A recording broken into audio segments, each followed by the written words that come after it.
पूरे परिकल्प योगम फाउंडेशन परिवार की ओर से एक माँ भवानी से प्रार्थना करता हूँ।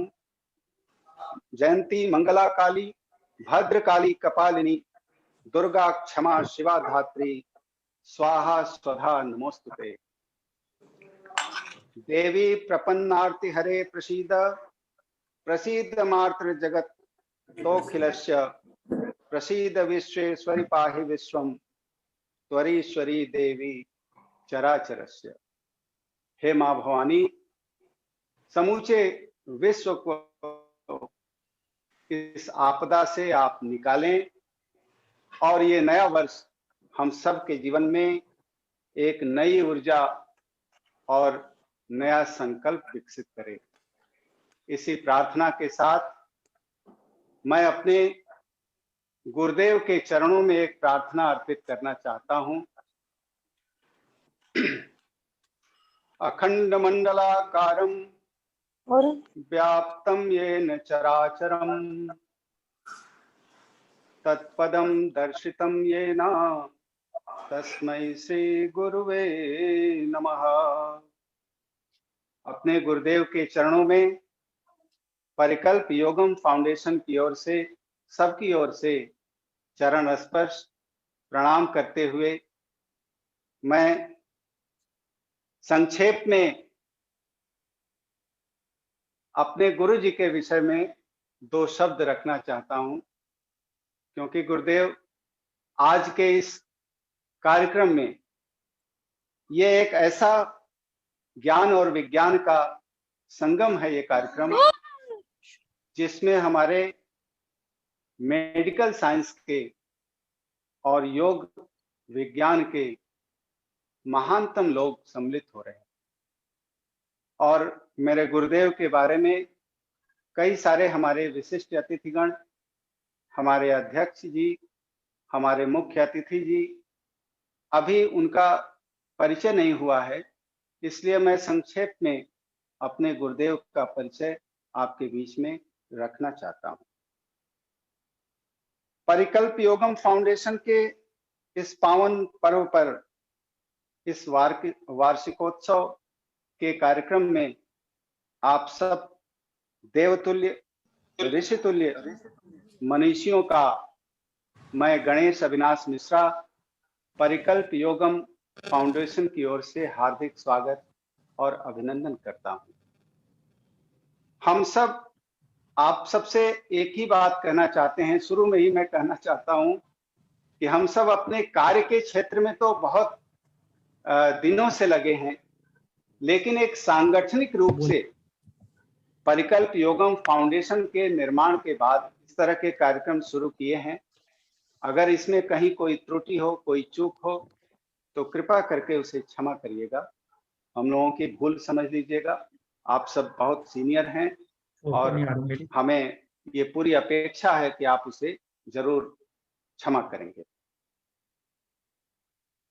यह हमारा अहोभाग्य है परिकल्प योगम फाउंडेशन का कि आप सब मनीषियों का स्वागत करने के लिए मैं उपस्थित हुआ हूं। आज से ठीक एक वर्ष पूर्व हम सब कुछ लोगों ने मिल करके परिकल्प योगम फाउंडेशन का एक निर्माण किया था अपने गुरुदेव की कृपा से, उनके संरक्षण में इसका हम लोगों ने रजिस्ट्रेशन करवाया और फिर धीरे धीरे ये कार्यक्रम आगे बढ़ा।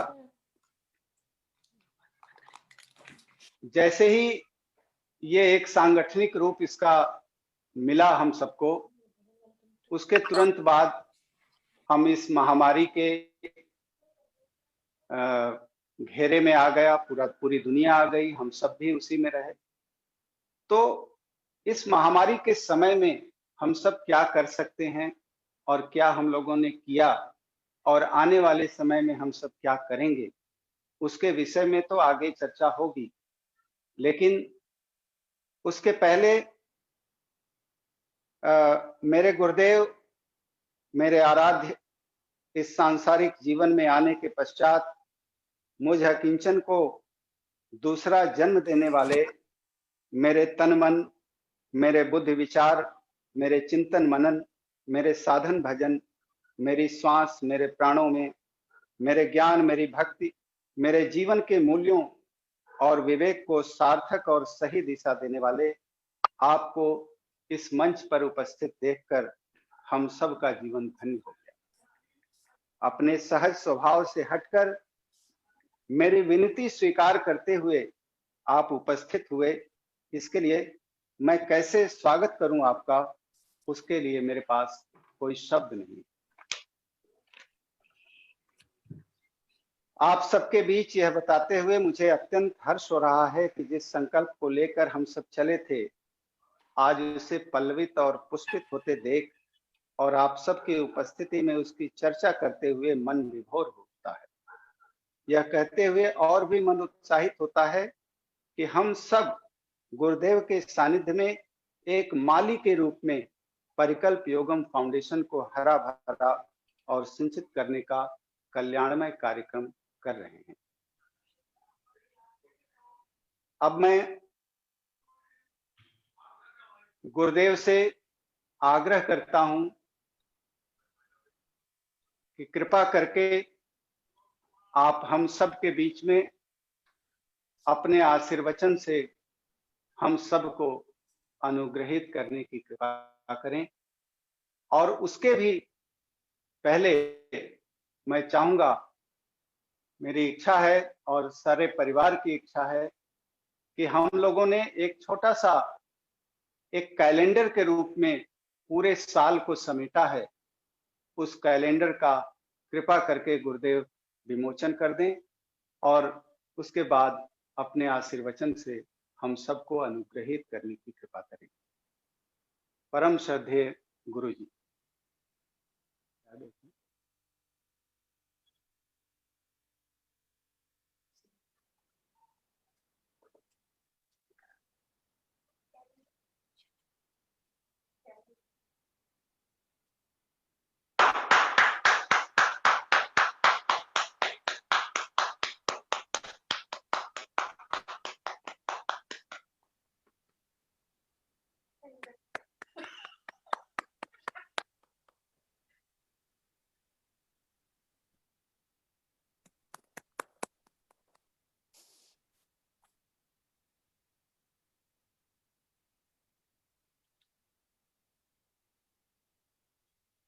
अब गुरुदेव से मैं आग्रह करता हूं कि कृपा करके अपने आशीर्वचन से हम सबको कृतार्थ करें, अनुग्रहित करें। आदरणीय गुरु जी।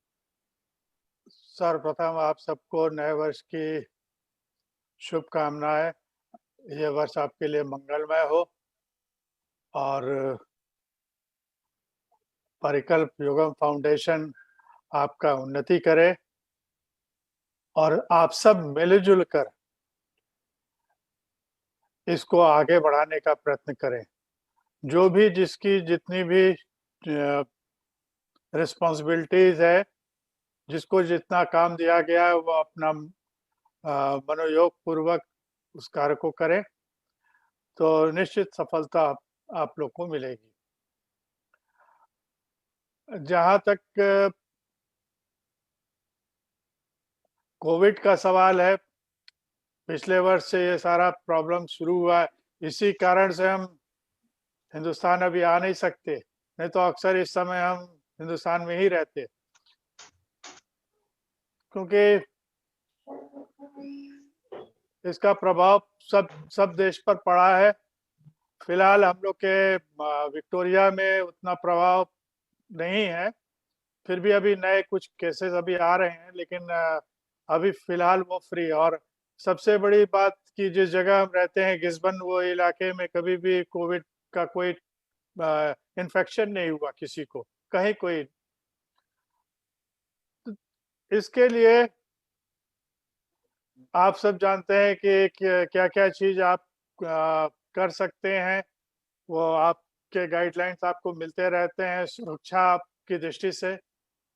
लेकिन इन सब के पीछे एक चीज जरूर है, वो है हमारे शारीरिक स्वास्थ्य की। और शारीरिक स्वास्थ्य में हमारे खान पान, हमारी लाइफ स्टाइल, हम कैसे रहते हैं और हमारा क्या आचरण है जीवन में, ये सब महत्वपूर्ण है। जैसा आप जानते हैं कि योग के 8 सोपान हैं, लेकिन विगत कुछ करीब 20-25 वर्षों से इसके एक सोपान को ज़्यादा हाईलाइट किया गया है, ज़्यादा महत्व दिया गया है। उसको तीसरे नंबर पर आता है, जिसको आसन कहते हैं, उसी को लोग योग कह के खत्म कर देते हैं। लेकिन इधर कुछ समय से थोड़ा और कुछ गुरुओं की देखभाल में ध्यान वगैरह की पद्धति भी विकसित हुई है और लोग सीखते हैं। ये चीज जानना होगा कि योग जो हम लोग जिसको कहते हैं, योग का मतलब है कि सारे सोपान उसमें एक साथ हैं। यम, नियम, आसन, प्राणायाम, प्रत्याहार, धारणा और ध्यान, समाधि, जिसमें हम लोग सिर्फ आसन तक आते हैं, उसके बाद फिर आगे की चीज हम लोग नहीं कुछ ध्यान देते। तो इसमें आवश्यक है कि हम लोग प्राणायाम और धारणा, ध्यान और तब फिर उसके बाद समाधि की तरफ जाएं। तो हम लोग का जो योग का मेन उद्देश्य है कि हमारा शरीर तो ठीक रहे। ठीक है, हम खा पी रहे हैं, बहुत लोग का शरीर स्वस्थ होगा, कोविड से लड़ने के लिए तैयार होगा, कोई उनको ज्यादा परेशानी नहीं होगी। लेकिन ये जरूरी नहीं कि जिसका शरीर स्वस्थ हो उसका मन भी स्वस्थ हो। तो मन को स्वस्थ करने के लिए हमें ध्यान की आवश्यकता है। और ज्यादातर जितना भी हम लोग करते हैं, जो भी अभ्यास करते हैं, उसके पीछे मुख्य रूप से मन है। मन, आप सब जानते हैं कि मन सभी के पास है, लेकिन वो मित्रवत नहीं रहता। मित्रवत का मतलब है कि वो फोकस्ड नहीं होता, कभी इधर जाता है कभी उधर जाता है, सदैव चलायमान है, चंचल है। इस मन को अगर नियंत्रित किया जाए तो क्या होगा? मन फोकस होगा और आपके जीवन में जो भी आप कार्य करते हैं उसमें आपको सफलता होगी। यदि मन बहुत डाइवर्टेड होगा तो आपका मन कभी एक जगह फोकस नहीं होगा और उसकी वजह से बड़ी समस्याएं आती हैं जीवन में।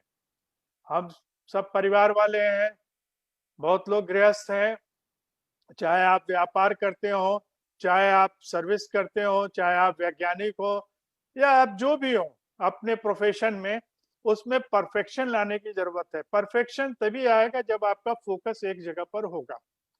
और फोकस करने के लिए जो हम लोग की विधि, जो हम लोग की प्रणाली है, उसको फॉलो करना होगा। हम लोग देखते हैं कि आसन तो कर लिया हम लोग ने, शरीर ठीक ठाक कर लिया, चलिए ठीक हो गया, लेकिन प्राणायाम और ध्यान ये प्रक्रिया नहीं करते हैं।